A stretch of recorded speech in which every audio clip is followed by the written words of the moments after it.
বন্ধুসকল নমস্কাৰ আশা কৰো আপোনালোক সকলো কুশলে আছে আৰু কুশলে থাকিব লাগে বন্ধুসকল আপোনালোক সকলোকে শাৰদীয় শুভেচ্ছা জ্ঞাপন কৰিছো আৰু এই মুহূৰ্তত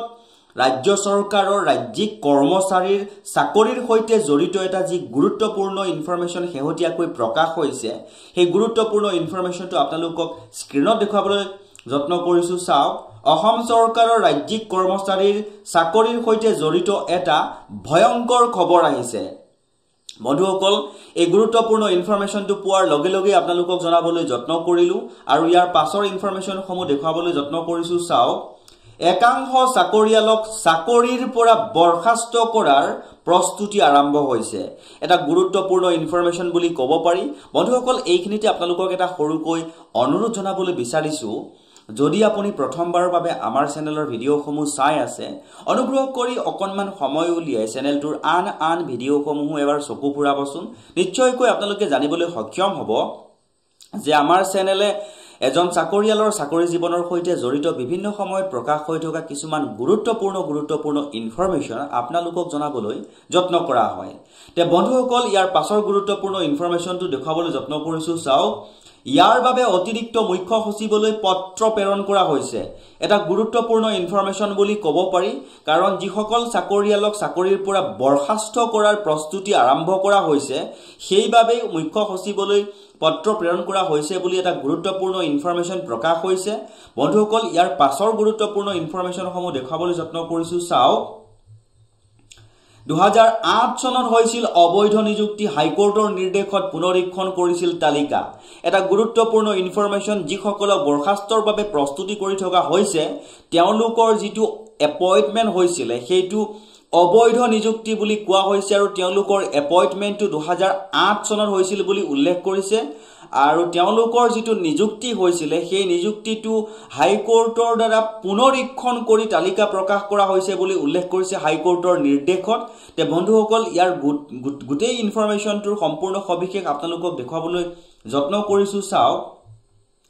ইনফৰমেশনটো এনেকৈ প্ৰকাশ হৈছিল অসম আৰক্ষীৰ 17 গৰাকী পৰিদৰ্শকক চাকৰিৰ পৰা বৰখাস্তকৰণৰ প্ৰক্ৰিয়া আৰম্ভ হৈছে অবৈধভাৱে নিযুক্তি পোৱাৰ পৰিপ্ৰেক্ষিতত চাকৰি হেৰুৱাব এই 17 গৰাকী পৰিদৰ্শকে অবৈধ নিযুক্তিৰ বাবে 17 গৰাকী পৰিদৰ্শকে চাকৰি হেৰুৱাবলগীয়া হোৱা এই ঘটনাই অসম আৰক্ষী জুকাৰি গৈছে অসম আৰক্ষীৰ মুখ্য কাৰ্যালয়ে যোৱা মাহত গৃহ বিভাগৰ অতিৰিক্ত মুখ্য সচিবলৈ যাৱতীয় অনুমোদন বিচাৰি পত্ৰ প্ৰেৰণ কৰিছে গুৰুত্বপূৰ্ণ এটা ইনফৰমেশন প্ৰকাশ হৈছে আৰু ইয়াৰ পাছৰ ইনফৰমেশনসমূহ দেখাবলৈ যত্ন কৰিছো চাওক উল্লেখযোগ্য যে 2007 চনত চৰকাৰে 116 গৰাকী উপপৰিদৰ্শক নিযুক্তিৰ বাবে বিজ্ঞাপন দিছিল 2008 চনৰ 11 ছেপ্টেম্বৰত এই নিযুক্তি পৰীক্ষাৰ ফলাফল ঘোষণা কৰা হৈছিল আৰু 115 গৰাকী প্ৰাৰ্থীক বাছনি কৰা হৈছিল তাৰ পিছত কি হল ঘটনাটো মই আপোনালোকক ইনফৰমেশনটো জনাবলৈ যত্ন কৰিছো চাওক হাইকোৰ্টে 2014 চনৰ 14 জুলাইত এই আবেদনৰ ৰায় প্ৰদান কৰি চৰকাৰক প্ৰাৰ্থীৰ তালিকাখন পুনৰীক্ষণ কৰিবলৈ 2 মাহৰ সময় দিছিল সেই মৰ্মে তেতিয়াৰ আৰক্ষী সঞ্চালক প্ৰধানৰ নেতৃত্বত এখন সমিতি গঠন কৰি 2008 চনৰ উপপৰিদৰ্শক নিযুক্তি তালিকা পুনৰীক্ষণ কৰিছিল